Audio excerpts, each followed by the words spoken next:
Hello and welcome, my friends. Welcome to the full worm moon energy. Over the next 5 days, we are going to be able to embrace this very, busy and worky type energy. The reason why this moon is called the worm moon is because for many people, this is when the worms start to come out of that hibernation and start to aerate the ground. Lots of work and, kind of behind the scenes work, if you will, that we all very much appreciate. So we have this beautiful, very determined energy coming through for the next 5 days. The full moon rises on its peak on Friday the 14th. It also rises with a total lunar eclipse. So it's going to be a fairly big lunar eclipse. It's also going to be what's called a blood moon, where the moon kind of has a bit of a red hue to it. So know that that's coming forward. And then the latter half of the next 5 days, so on the 15th and 16th, we have Mercury in retrograde. So the worm moon is kind of in stages, if you will. So I will be reading on what you can expect from the full worm moon and then the eclipse. I have a separate reading for Mercury in retrograde that will come out on Saturday. For this reading, I do have the Northern Animal Tarot. I love this deck. I love the way it reads. I love how it feels, and it's just a joy to work with. This is the Oracle of the Shapeshifters. I think we're going to need that flexibility to combat some of these more challenging energies that are coming up later in the moon. All right, let's check into what you can expect from the full worm moon.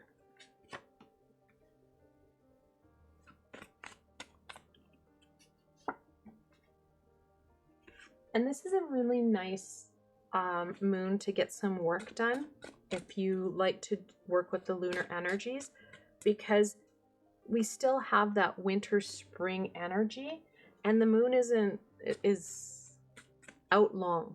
Not as long as what it is in the middle of winter, right at the height there, but we still have quite a bit of time to work with this great, empowering work action-based moon. All right, we have the Seven of Cups in reversal, the Seven of Wands in reversal, the Star in reversal, and then, this is one of the Oracle cards. This is a Kickstarter. I have the first edition of the Northern Animal Tarot. She has some Oracle cards in the actual deck itself. And again, this is that quarter moon, that half moon. So you can see even the quarter moon was reversed. There's going to be a lot of resistance and a lot of fear. People hear eclipse and they're like, ooh, they hear retrograde and they're like, oh. So there's a lot of mixed energy that is on the low down rather than the high up. There's a lot of uncertainty and fear, not only because we have a full moon, but just because of what we're dealing with. We already have Venus in retrograde, the economies, the world at large. There's just a lot there. Then you add in the personal stuff, and it does feel like you're just fight. We do have these double sevens right beside each other. When you have that multiple seven, the angels are telling you to stay on track. Something positive is coming your way. These are lucky number sevens. We even have the 17th card in the major arcana leading another 7. So you have 3 sevens. It's going to be important. It'll be very challenging, and it has been challenging to maintain those long-term goals. Just because there's just, you're not balancing this and that. You're balancing like a whole ball pit of balls. It's quite the juggling act. Slow down And it's not so much about balancing this or that, it's about feeling calmer on the inside. Take some time, especially over the next 5 days, to bring that calm to you. You can't control those external stimuli. You can only control self, how you respond, and what action you're going to take. The moon itself, or the star itself, is very much a balancing energy. This card usually has the maiden who's kneeling awkwardly on the water and pouring her jugs of water into the water and onto the land. That balance. It's also a very creative card. It's a card of those hopes and dreams. Over the next 5 days, take time to reconnect in with where it is you're going. It will help to bring down some of that uncertainty. What are your long-term goals?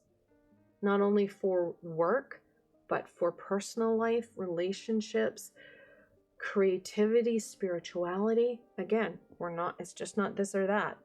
There's lots of moving parts here. Take some time to look at that.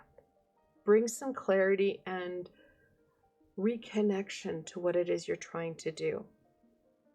That's going to take off a lot of the burden, a lot of the uncertainty, and a lot of the excess that we do. It's like we're taking 2 steps forward and 1 step back. Well, instead of taking those 2 steps forward, let's just take 1 step and then take another. And that's the energy that I'm getting from this full moon for you. Taking that time and being present for you, so you're not fighting and working harder than you need to, that you're focused and you feel more balanced and more in control of self. I know that's easier said than done, for sure. However, the more that we're able to connect in and take some of the stress and weight off, even through just calming and feeling connected and secure on the inside. So whether that's, taking some time to meditate, giving yourself an extra, 5 minutes in the shower, because again, a lot of us get into that meditative space when we are in the shower, which is super huge. So again, you're not working harder, you're just working smarter. You can even add in some intention to that before you get into the shower, asking the high vibrational beings to help clear out some of this uncertainty, to help bring in some of the balance. Then take your shower. Maybe give yourself an extra 5 minutes to enjoy that time. Creativity, again, huge. These double 7s, we have the intuitional creativity with that passion-based creativity. Very much the yin and yang in the elements, but we have double 7s. That creative element is huge. Give yourself some time to enjoy that creativity, no matter what it is. A beautiful little worm. Oh my gosh, I love that. In the worm moon, you have a beautiful little worm. Take care of yourself.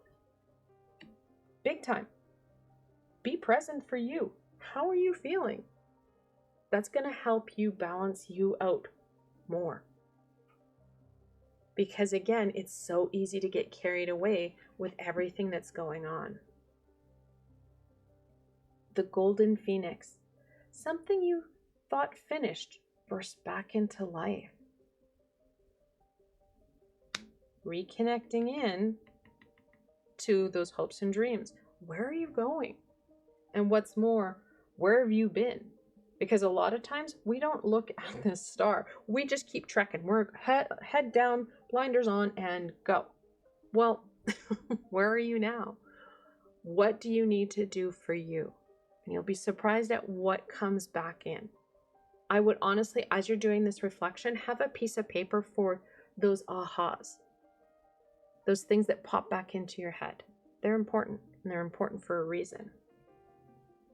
A loyal guardian, a magical protector is there for you. Now, many of us wouldn't want a big dog like that. That might trigger some anxiety. However, we do have kind of that spiritual guard dog in Archangel Michael.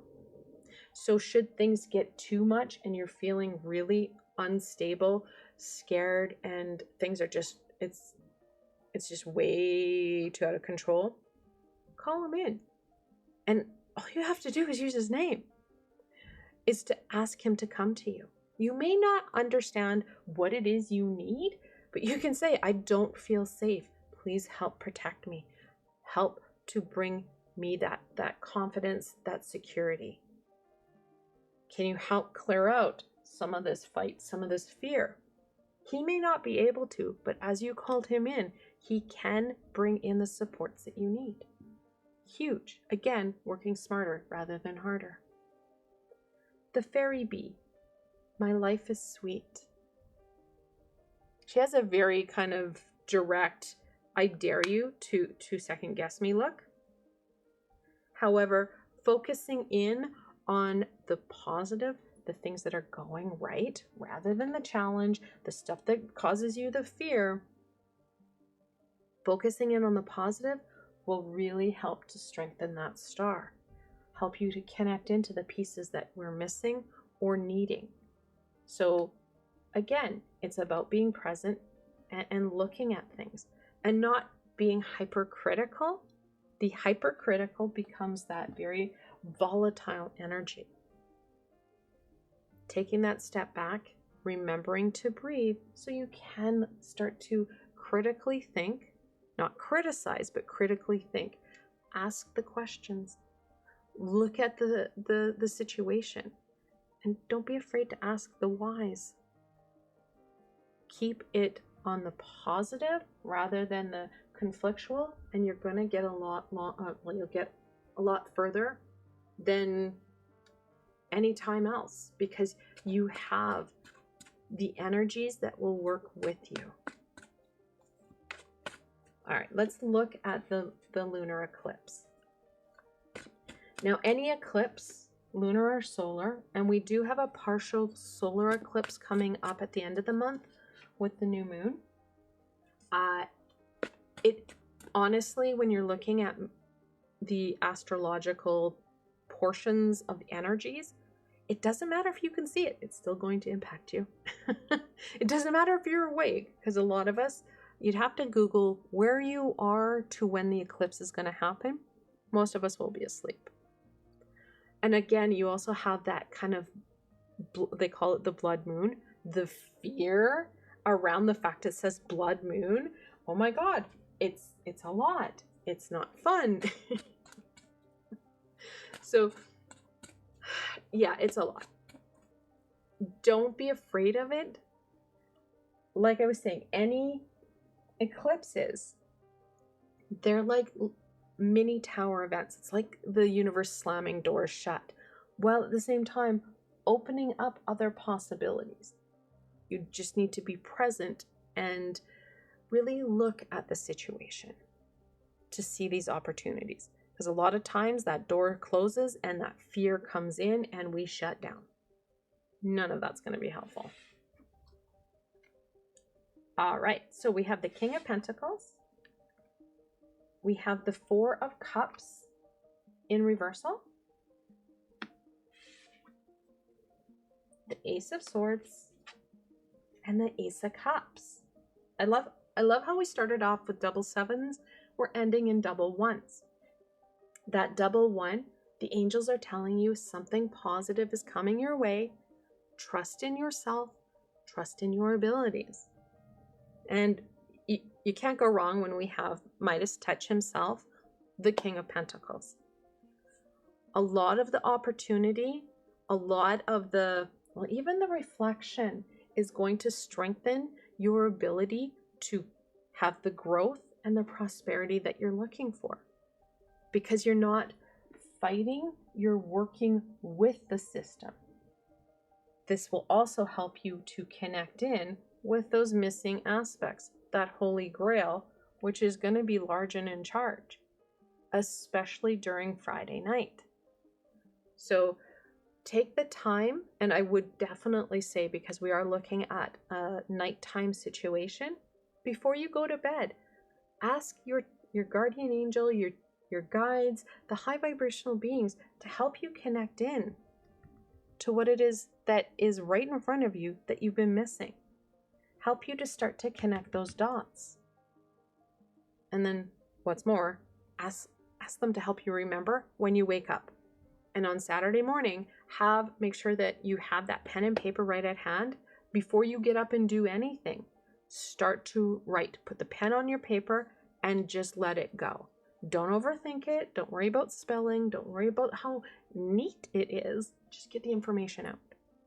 Huge on helping you really use those ahas and connect into that really life-giving source that will help to strengthen that star and help to invigorate you. Because again, we have that workhorse of the worm really drawing in and pushing this energy. And I think that's the huge piece. It's about empowering you to connect those dots, to embrace it. It's not just saying, okay, this is great, look at these dots. It's about grabbing hold of it rather than resisting it. Again, down to the fear and the anger and frustration.